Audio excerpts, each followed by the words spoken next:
अच्छा चल ठीक है। Hello everyone, welcome to all Unacademy live ITGM channel and gate PCM पर आपका स्वागत है। I am Alka Rani from Haryana, chemistry expert educator on Unacademy app. आज हम बात करेंगे अवनीश कुमार के साथ। अवनीश कुमार जो अपने गांव का पहला ऐसा लड़का है जो आईएससी बेंगलोर में जाकर एमएससी प्लस पीएचडी करने जा रहा है, यानी बहुत ही बड़ी बात है। अपने गांव का सबसे पहला लड़का है ये। इवन लड़कियों में भी कोई नहीं गया होगा, जहां तक मेरी नॉलेज है। आप अपने गांव के पहले ऐसे इंसान हो जो आईएससी बेंगलोर में जाकर इंटीग्रेटेड पीएचडी प्रोग्राम कर रहे हो। तो अवनीश कुमार, आप से अगर हम बात स्टार्ट करते हैं, शुरुआत करते हैं अपनी इस बातचीत की। पर उससे पहले मैं आपको थैंक्स कहना चाहूंगी, आप हमारे चैनल पर आए, आपका बहुत बहुत थैंक्स बच्चे। ठीक है, आप अपना प्रीशियस टाइम हमारे साथ शेयर कर रहे हैं। इवन ये आपका लंच टाइम है, पर आप अपने लंच को छोड़कर हमारे साथ आए, उसके लिए बहुत बहुत धन्यवाद। तो अवनीश कुमार, सबसे पहले बताइए कि आपका जो एजुकेशनल बैकग्राउंड है वो क्या है। मतलब आपने ग्रेजुएशन कहाँ से करी, और आपका जो मीडियम था, लाइक एक होता है ना बच्चों को कि इंग्लिश मीडियम और हिंदी मीडियम वाला जो कॉन्सेप्ट होता है, उसके बारे में भी बताना। क्योंकि बहुत सारे जो बच्चे हिंदी मीडियम वाले होते हैं वो सोचते हैं कि भाई हमारे तो बस की है ही नहीं ये चीज। तो आप उसके बारे में बताइए। Hello, good afternoon ma'am. मैं अवनीश कुमार एक छोटे से गांव से हूँ, यूपी के। ओके। और अब मेरा जो बैचलर हुआ है वो लोकल से ही हुआ है, क्योंकि बाहर से नहीं हुआ है, साथ में लोकल से ही हुआ है। और अब मैं इंटीग्रेटेड पीएचडी कर रहा हूँ आईएससी बेंगलोर में, और वो जैम के थ्रू आई। ओके। और अब मेरा जो मीडियम रहा हुआ है वो बीएससी में भी हिंदी मीडियम रहा हुआ है, ऐसा नहीं कि इंग्लिश था, तो हिंदी मीडियम से। ओ माय गॉड, आपकी बीएससी भी हिंदी मीडियम से थी? गजब, सीरियसली यस गजब, मैम। बहुत गजब। मतलब क्लैप्स फॉर यू बच्चे, सच्ची बता रही हूँ, दैट्स अमेजिंग। देखो बच्चों, अगर हम बात करते हैं, आप सब अवनीश कुमार को सुन रहे होंगे इस टाइम पर। ये जब बच्चा मेरी क्लास में आया था, अप्रॉक्सीमेटली फरवरी या मार्च के बीच में ये मेरे से पढ़ने आया था। तो मुझे था कि चलो ये ठीक पढ़ रहा था, ये रेगुलर आ रहा था, मुझे था कि ये बच्चा एनआईटी तो हासिल कर ही लेगा, चलो डेडिकेशन के हिसाब से। फिर ये जब धीरे धीरे उसने और मेहनत करनी शुरू करी, तो मुझे लगा अब ये आईआईटी में जा सकता है, और वो भी कौन सी, लोअर आईआईटी में, मुझे ऐसा लग रहा था। फिर इसने और मेहनत शुरू करी, जैसे जैसे और मेहनत करता रहा, और मेहनत करता रहा, तो फिर मुझे लगा बीच में, यानी कि नवंबर दिसंबर में, मुझे लगा इसका आईआईटी कंफर्म है। पर जब जनवरी की बात आई, जो मेन मंथ होता है आईआईटी जैम एग्जाम के लिए, तब इसने एक अद्भुत मेहनत करके दिखाई। अनएक्सपेक्टेड जो हार्डवर्क था वो इसने किया, और उस हार्डवर्क की वजह से इसने आईआईटी को ड्रॉप किया। इसने, इसके पास आईआईटी का लेटर आया, इसने आईआईटी को छोड़ा, इसने आईएससी बेंगलोर में जाकर इंटीग्रेटेड पीएचडी प्रोग्राम को चूज किया। मतलब बहुत ही बड़ी बात है। और जैसा आपने बताया कि आप हिंदी मीडियम से, इवन आपका बीएससी भी हिंदी मीडियम से है, तो देखो जो भी बच्चा इस टाइम क्लास को देख रहा होगा, इस वीडियो को देख रहा होगा, अगर अवनीश कर सकता है तो सब कर सकते हैं ना, ऐसा कह सकते हैं अवनीश हम? नहीं, अवनीश यस। जितनी मेहनत जो करता होगा फिर सब कर सकते हैं, है ना? आपकी जितनी हार्डवर्क भी तो करना चाहिए ना। ओके। बाकी क्लास में आपको डांट भी मेरे से बहुत मिली है, बहुत बार मैंने आपको डांटा है क्लासेस में। इवन अब भी मैं आपको कभी कभी आती हूँ क्लास में तो मैं डांट भी देती हूँ अभी भी, है ना? तो डांट तो आपने बहुत सारी मेरे से खाई है। तो कैसा लगता था जब मैं उस टाइम डांटती थी वैसे? ऐसी फीलिंग आती थी कि अगर आप उनको डांट रहे हैं तो हमारे अच्छे के लिए ही बोल रहे हैं, तो ऐसे हर कोई बुरे के लिए नहीं बोलता, आप अच्छे के लिए बोलें कि हम आगे अपने फ्यूचर में कुछ अच्छा करें, तो वो डांट एक्सेप्ट करनी बहुत जरूरी होती है, और टीचर की तो बहुत ज्यादा। ओके, वो तो अब आप ऐसा कह रहे हो, बट जब रियलिटी में वो क्लास के बीच में डांट मिलती है ना, तब ये लगता है अरे यार ये मैम तो हमें डांटती ही रहती है एक तो। खैर जो भी है वही होता है कि उस टाइम पर डांट खाना भी ज़रूरी है, क्योंकि उसी की वजह से बहुत सारी चीज़ें होती है। अच्छा, अब ये बात बताइए कि आपने आईआईटी जेम प्रिपरेशन जो करी उसके लिए कितना टाइम दिया आपने? 1 साल, 6 महीने, 9 महीने, कितना टाइम आपको लगा था? मेरी जैम प्रिपरेशन में ओनली 1 मंथ, सॉरी 1 ईयर लगा था, फुल 1 ईयर में। मैंने अपनी 27 जैन से स्टार्ट करी थी, ओके। और फाइव में एग्जाम होता है तो फरवरी में, तब तक के लिए पूरा 1 साल जाता है, और बहुत अच्छी मेहनत के साथ 1 साल गया था, तो जिससे थोड़ा रिजल्ट बेटर ओ बना। वाह। और मेरे को उम्मीद नहीं थी कि मेरा आईआईटी भी हो पाएगा। तो अब ज़्यादा मेहनत करने से पता चला कि आईआईटी का आईएससी भी कंफर्म हो गया। अरे वाह क्या बात है, that's so nice, that's so nice. बिल्कुल वही, मैंने तो खुद भी आपको देखे जब आप मेरी क्लास में स्टार्टिंग में आए थे, कितने कॉन्सेप्ट्स आपके अधूरे थे, क्योंकि वही आपने बताया कि आप बीएससी वाले बच्चे थे, बीएससी मतलब बीएससी हिंदी मीडियम वाले थे, और जो पेपर होता है टोटली इंग्लिश में, आपको सबसे ज्यादा डर इसी बात का लगता था। आप हमेशा कहते थे अलका मैम ये पेपर इंग्लिश में आएगा, मैं तो हिंदी मीडियम से हूँ, कैसे मैं क्वेश्चन को टैकल करूंगा। पर फिर खुद, अच्छा आप जब जनवरी के मंथ में थे, जब हम वो ऑर्गेनिक का प्रैक्टिस कर रहे थे, तब आपके आंसर्स आने लग गए थे, तब आपको लगने लग गया होगा कि हाँ कुछ तो बेहतर होने लगा है ना? यस मैम, क्योंकि वहाँ पे मेहनत थोड़ी ज़्यादा थी तो, और ज़्यादा टाइम देने से तो आंसर थोड़े सही आने। और मेरे जो थे वो पहले से ही कॉन्सेप्ट, क्या हमको केमिस्ट्री ही नहीं आता था। मेन मकसद तो यही था कि आपसे जितना पढ़ा है वो सारा का सारा फर्स्ट बार में ही पढ़ा है, और उसी को इतना मेहनत से क्या था कि बहुत अच्छा हुआ रहा है आपसे। अरे आपके साथ तो वो वाली चीज होगी ना, एक होता है ना बंदे को, मेरे क्लास में डायलॉग सुना होगा कि जब मैं कुछ समझा रही होती हूँ तो खुद को कोरा कागज समझ लो। उस कोरे कागज से क्या होता है, मतलब बिल्कुल अपने आप को, चाहे आपको प्री एग्जिस्टिंग नॉलेज अपने पास रखो, फिर जो समझ में आता है टॉपिक वो अल्टीमेट आता है, लाइक जैसे आपने खुद को बताया। अच्छा अवनीश ये बताओ, आपने किताबें पढ़ी थी, बिकॉज आप एक हिंदी मीडियम स्टूडेंट थे, हिंदी मीडियम वाले बच्चे को बुक्स, वो भी क्लेडन जैसे उतर की पढ़ने में कम, पढ़ी थी या नहीं पढ़ी थी, पहले तो यही क्लियर कर दे। मैम, अगर कोई हिंदी मीडियम से बुक पढ़ेगा तो उसको पहली बार में बिल्कुल समझ में नहीं आने वाला है, ये तो कंफर्म है। बट आप उसको बार बार रिवाइज करोगे, उसको समझोगे, उसके क्वेश्चन समझोगे, करने की प्रैक्टिस करोगे, तो वो एक टाइम पे ऐसा होगा कि ऑटोमेटिक समझ में आना है, क्योंकि आप जिसको भी जितना ज़्यादा टाइम दोगे वो उतना ज़्यादा चीज़ आपकी बेटर होगी। ओके ओके तो तो इसकी बुक मैंने पढ़ा है, और एक प्लेटन बुक पढ़ा था मैंने, जन में पढ़ा था, कि मेरे को लग रहा था कि मेरी ऑर्गेनिक केमिस्ट्री थोड़ी वीक है, तो मैं शायद नहीं कर पाऊंगा, तो इसलिए मैंने जैन में ऑर्गेनिक, पूरी ऑर्गेनिक केमिस्ट्री के लिए प्लेटन पढ़ा था। पर कंप्लीट नहीं पढ़ा था, वही मेन मेन चैप्टर होते हैं बस उन्हीं को पढ़ा था, कि जिससे मेरा थोड़ा ऑर्गेनिक सही होता है, ओके ओके। और बुक पढ़ना सही होता है, हाँ कि नहीं नहीं जिससे आपके जो कंसेप्ट हैं ये और ज़्यादा स्ट्रॉन्ग हो जाते हैं कंपेरिजन टू नोट्स।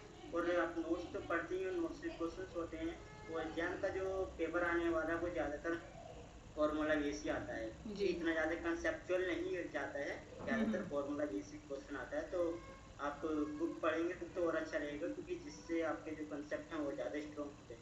अच्छा अवनीश, एक मेरा भी पॉइंट है आपके लिए, जैसे आपने तो टीफर का एग्जाम भी दिया था, अभी 8 दिसंबर को टीफर का एग्जाम है, आज इवन उसका एडमिट कार्ड भी रिलीज हो गया, तो जरा मुझे उसके बारे में बताओ कि आपने टीफर का एग्जाम दिया, चलो नो डाउट उसका जो रिजल्ट रहा है वो हमें भी नहीं पता है, ठीक है, एक्स वाई जेड, आपको चलो आईएससी बेंगलोर जाना था, तो ये बताओ कि जब आप टीफर का एग्जाम देकर आए, उस एग्जाम को देने से जो आपको एक्सपीरियंस मिला, उसका यूज आपने आईआईटी जैम में भी किया होगा, आई एम राइट और not? Yes ma'am, yes ma'am. हमने जो KFR का एग्जाम दिया था उससे पहला तो ये होता है कि हम अपने कंसेप्ट को देख सकते हैं कि हमारे कंसेप्ट कितने वीक हैं और कितने स्ट्रॉन्ग हो चुके हैं। और दूसरा ये हो जाता है कि हमको जो एक पेपर होता है ना उसको फेस करने का थोड़ा जो प्रॉब्लम होता है वो दूर हो जाता है। जी। और ये तो नहीं था कि KFR एग्जाम ज़्यादा भी हटता सही होता है, क्योंकि वो ज़्यादातर जो होता है अपना कंसेप्चुअल कंसेप्ट पे बेस रहता होता है, वो है, वो कंसेप्चुअल रहता फॉर्मूला बेस नहीं। है जी। अच्छा तो बेसिकली मेरा तो यही पॉइंट रहता है, जैसे कि आपने बताया, अब क्योंकि बच्चों, बहुत सारे बच्चे इस बार टीआईएफआर का एग्जाम दे रहे हैं, अपनी अनअकैडमी बहुत सारे स्टूडेंट दे रहे हैं, तो कहीं ना कहीं अब रिजल्ट तो अभी नहीं आएगा, रिजल्ट तो अपन बाद में, रिजल्ट तो बाद में ही आता है ना, फरवरी के बाद आता है, यस तो मैम, रिजल्ट है। तो बेसिकली क्या होता है ना, अब वो बच्चे एग्जाम देने जाएंगे, ठीक है, आप मुझे इस फीलिंग को बताना कि इससे आपने कैसे टैकल किया। जब वो बच्चे एग्जाम देने जाएंगे, 40 में से 20-30 क्वेश्चन उनसे लगेंगे, उन क्वेश्चन में से कुछ सवाल उनके गलत हो जाएंगे, अब उनको ये फील होगा कि भाई हमारे तो टीफर में ही सवाल गलत हो गए, आईआईटी जब में तो हम कैसे डील कर पाएंगे। वो चीज कहीं ना कहीं आपने भी चली थी, आपने भी 2 क्वेश्चन बहुत सिली से गलती करे थे, आपने आगे बताया था कि मैंने यस गलत कर दिया, फिर आपने उस चीज को, उस फीलिंग या जो उस वो जो सिचुएशन थी उसको बैलेंस करके कैसे अपने जनवरी पर, आपका पूरा फोकस अपने आईटी जैम पर लगा रहा कि नहीं मैं तो आईटी जैम के लिए कर रहा हूँ, और टीफर तो मैंने ट्रायल एग्जाम के लिए दिया था। यस। तो मैम ये होता है कि जब हम एग्जाम कर रहे थे तो उसमें कुछ कुछ हम सही मिस्टेक्स करते हैं, और हमारे पास जो पूरा जैन का मंथ होता है और हाफ दिसंबर होता है, तो हम जो सही मिस्टेक्स कर रहे हैं तो उसको जितना ज़्यादा स्ट्रॉन्ग कर सकें, उसको ना कर पाएँ तो उतना ज़्यादा बेटर रहेगा। और ऐसा नहीं होता कि ये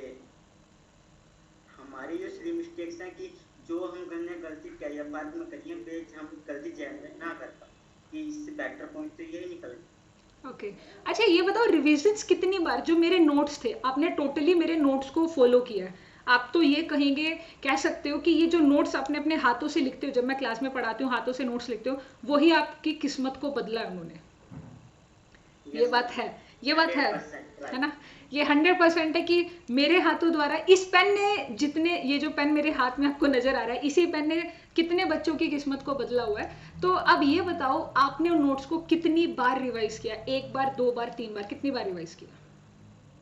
मैंने जो फुल नोट्स रिवाइज किया था वो 2 से 3 बार ही किया था, और ओके बाद में चैप्टर तो बहुत बार रिवाइज करते हूँ, क्योंकि मेरे कंसेप्ट थे, तो क्वेश्चंस लगाने के लिए चैप्टर पढ़ना बहुत जरूरी होता था, कि जितना मुझसे हो सकता था चैप्टर बहुत बार रिवाइज किया, पर जो फुल नोट्स थे वो 3 से 4 बार ही करे। अच्छा एक बात और, हाँ एक बात और बताओ, जैसे कोऑर्डिनेशन केमिस्ट्री है उसके मैं कम से कम 40-50 पेज के नोट्स बनवाती हूँ, मतलब इतना मोटा रजिस्टर बन जाता है कोऑर्डिनेशन का।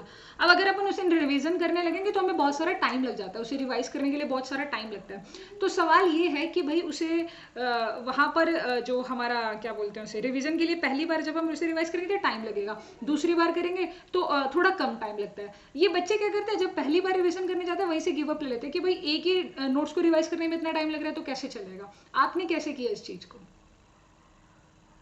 मैंने जो था कि पहले रिवाइज किया था, 1-2 बार रिवीजन किया था, वो फुल नोट्स से किया था, बाद में उनके शॉर्ट नोट्स बनाए थे, कि जिससे कि थोड़ा टाइम कम हो जाए, और शॉर्ट नोट्स भी ऐसे बनाए थे कि जो हमारा इंपॉर्टेंट चीज होती है, जो बुक से रिलेटेड, कुछ आपके नोट से रिलेटेड, तो वो सब लिखे थे।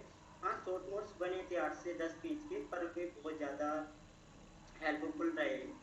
ओके ठीक और है। क्या जो, हाँ नहीं नहीं, बताइए बताइए, बिल्कुल बताइए, आप अपने बताइए, बच्चे आप ही को सुनना चाहते हैं, बताइए। और जो ये अपने नोट्स होते हैं, अगर आप इनको थोड़ा अच्छे से शॉर्ट नोट्स में कन्वर्ट करोगे तो और अच्छा रहेगा, क्योंकि मेन पॉइंट जो होता है वो आपको लिखना, इसमें जो आप जो जल्दी से जल्दी भूल सकते हो वो कौन से शॉर्ट नोट्स में लिखना बहुत जरूरी होता है, अच्छा क्योंकि अगर जो आप याद रख सकते हो उनको फिर नोट्स में लिखने से, ये तो आपके नोट्स में भी लिखे हुए हैं, तो उनको कोई फायदा नहीं होता कि आप शॉर्ट नोट्स जो भूल सकते हो, जैसे फॉर्मूला होते हैं हमारे फिजिकल केमिस्ट्री में ज़्यादा से ज़्यादा, तो उन फॉर्मूलों के शॉर्ट नोट्स बनाने बहुत ज़्यादा इंपॉर्टेंट है।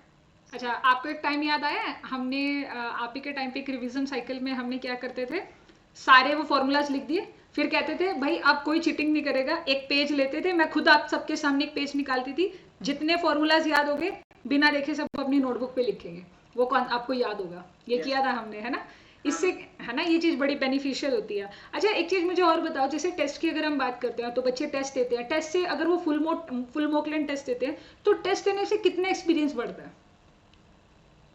टैक्स देने से हमारा एक्सपीरियंस बढ़ता है, कि जो हमारे जो सिली मिस्टेक्स हम यहाँ पे कर रहे हैं, एक तो भी एग्जाम में नहीं करता, और जो हमारा परफॉर्मेंस थोड़ा डाउन जाता है, कि हमको टैक्स देने से ये पता चल जाता है कि हमारा कौन सा कंसेप्ट वीक है, कौन सा स्ट्रॉन्ग है, तो जो वीक है उस पर हम अपना थोड़ा वो ज़्यादा मेहनत कर सकते हैं, हमारे पास टाइम रहेगा, तो उसको थोड़ा ज़्यादा स्ट्रॉन्ग कर सकते हैं, जिससे पेपर में हम बेटर कर सकते हैं। और टैक्स देने का बेस्ट टाइम जो होता है वो नवंबर-दिसंबर होता है, जनवरी क्योंकि नवंबर। यहाँ से हमारा अगर टाइमिंग रहेगा तो हम उसको कंसेप्ट को और ज़्यादा स्ट्रॉन्ग कर सकते हैं। जी बिल्कुल सही कहा आपने अवनीश, कि टेस्ट जो होता है वो बेसिकली हमें बता देता है, बच्चे उससे सोचते हैं कि हमारी परफॉर्मेंस डाउन है, मेरे अकॉर्डिंग टेस्ट देने से आपको ना सबसे बड़ी जो चीज़ सीखने को मिलती है, हालांकि आप सबको समझ में नहीं आ रही होती कि वो आप सीख रहे हो, आपको ये समझ आता है कि मुझे कौन सा क्वेश्चन पहले अटेम्प्ट करना है, कौन सा बाद में करना है, मैं किस क्वेश्चन को स्किप करूं, मैं किस क्वेश्चन को, मेरा 50-50 आंसर लग रहा है मैं इसको लगाऊं या ना लगाऊं,